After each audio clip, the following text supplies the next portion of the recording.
হযরত আলী ইবনে আবি তালিব রাদিয়াল্লাহু তাআলা আনহু বলেন, তিনি রাসূলুল্লাহ সাল্লাল্লাহু আলাইহি ওয়াসাল্লাম থেকে বর্ণনা করেন, আল মুসলিমুনা তাতাকাফাউ দিমাআহুম, সমস্ত মুসলমানেরা রক্তের দিক দিয়ে সবাই হলো সমান। কাউরি রক্তের দাম বেশি, কাউরি রক্তের দাম কম, এটা হতে পারে না। শেখ হাসিনাকে মারলে বেশি জরিমানা লাগবে, আর একজন গরিবকে মারলে বেশি জরিমানা লাগবে না, এমনটা নয়। প্রত্যেকটি মানুষ, প্রত্যেকটি পার্সন হলো সমান সমান। আর যে কেউ কোনো মুসলমান, তাদের মুসলমান রাজ্যে, মুসলমান রাষ্ট্রে যদি অন্য কোনো কাফের সাথে যুদ্ধ হয়, আর কাফেররা যদি মুসলমানের কাছে যদি জিম্মা চাহে, মনে করো তুমি এই মুসলমানের একজন লোক, সাধারণ একজন সৈনিক, আর বড় বড় সৈনিক আছে, বড় বড় আরো লোক আছে, অথবা তোমার স্ত্রী একজন কাফেরকে জায়গা দিয়ে দিয়েছে, একজন কাফেরকে জায়গা দিয়ে দিয়েছে, তাইলে সে ওটাই প্রযোজ্য হবে, ওটা তাকে স্থান দিতে পারবে, তাকে নিরাপত্তা দিতে পারে। অষ্টম হিজরিতে আল্লাহ রাসূল সাল্লাল্লাহু আলাইহি ওয়াসাল্লাম যখন মক্কা বিজয় করলেন, তখন তার ফুফু সাফিয়া রাদিয়াল্লাহু তাআলা আনহা তার দেবরকে আজমি দিয়ে দিলে, কি বলে, নিরাপত্তা। তখন আল্লাহ রাসূল সাল্লাল্লাহু আলাইহি ওয়াসাল্লামকে বলা হলো, সে তো অপরাধী, তাকে হত্যা করতে হবে, তাকে বিচারের কাঠগড়ায় আনতে হবে। আল্লাহ রাসূল বললেন, ইয়া সাফিয়া, তুমি যাকে নিরাপত্তা দান করেছো, আমি তাকে নিরাপত্তা দিলাম। এই ব্যাপারে সানে উরুদ হলে এটা যে কোনো মুসলমান, যে কোনো একজন কাফেরকে নিরাপত্তা দিতে পারে। কিন্তু সে যদি বিচারে সাব্যস্ত হয়, তিনটা যে কোনো একটা কারণে যদি সে দোষী হয়, যদি কাউকে হত্যা করে থাকে, এটা কেউ মাফ করতে পারবে না, হত্যার বিনিময়ে হত্যা।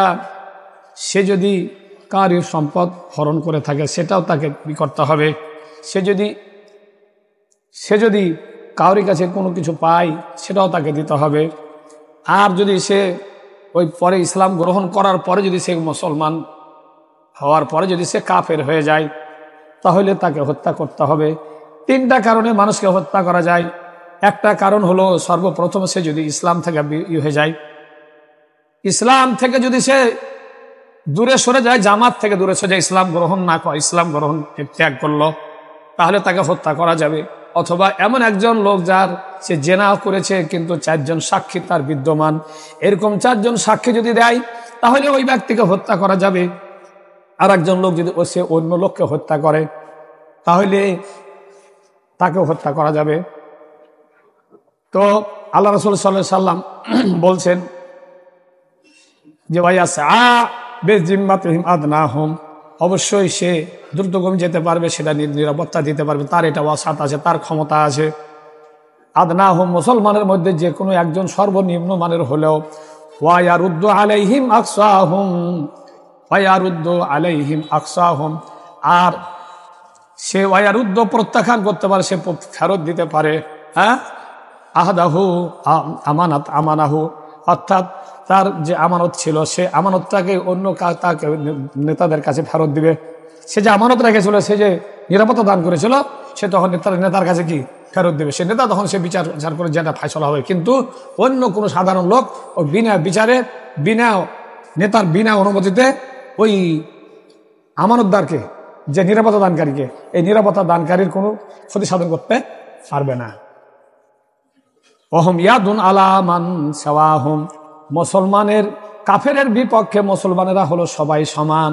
মুসলমানেরা হলো সবাই সমান মূল্যর দিক দিয়ে, একটা মুসলমান রাষ্ট্রে অধিকারের দিক দিয়ে কাফেরের তুলনায় মুসলমানেরা পরস্পরের সকল হইলে হলো সমান।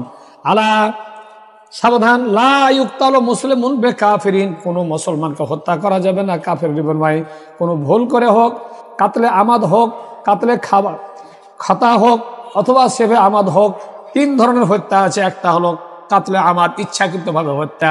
একটা হলো, দ্বিতীয় নম্বর হলো সেবে আমাদ, মারছিল কিন্তু মাথায় মরে গেল, অথবা ঘাড়ে মারছিল, মারা ফেলার ইচ্ছা ছিল না, কিন্তু এমনভাবে মারলো, এমন অস্ত্র দিয়ে মেরেছে যে সে পরবর্তীতে মারা গেল। অথবা কাতলে খাতা, তীর মারতে ছিল, একজনকে লেগে গেল আরেকজনকে, অথবা তীর মারছিল পশুকে শিকার করার জন্য, কিন্তু অন্য মানুষকে লেগে গেল, এটাকে বলা হয় কাতলে খাতা, ভুলবশত হত্যা করা।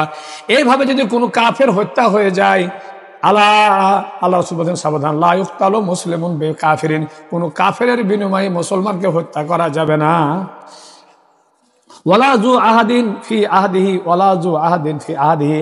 আর কোন কাফের যদি মুসলমানের সঙ্গে চুক্তিতে আবদ্ধ হয়, মুসলমান রাষ্ট্রে বসবাস করে অথবা সে নিজের স্থানে বসবাস করছে, নিজের এলাকায় বসবাস করছে, কিন্তু মুসলমানের সাথে চুক্তি আছে, সেই চুক্তি অনুযায়ী যতদিন পর্যন্ত চুক্তির মেয়াদ না উত্তীর্ণ হবে অথবা সেই কাফেরের পক্ষ থেকে যদি চুক্তি ভঙ্গ না হয়ে থাকে, ওই ব্যক্তিকে হত্যা করা যাবে না। রাহু আবু দাউদ ওয়ান নাসাই ওয়া রাহু ইবনে মাজাহ।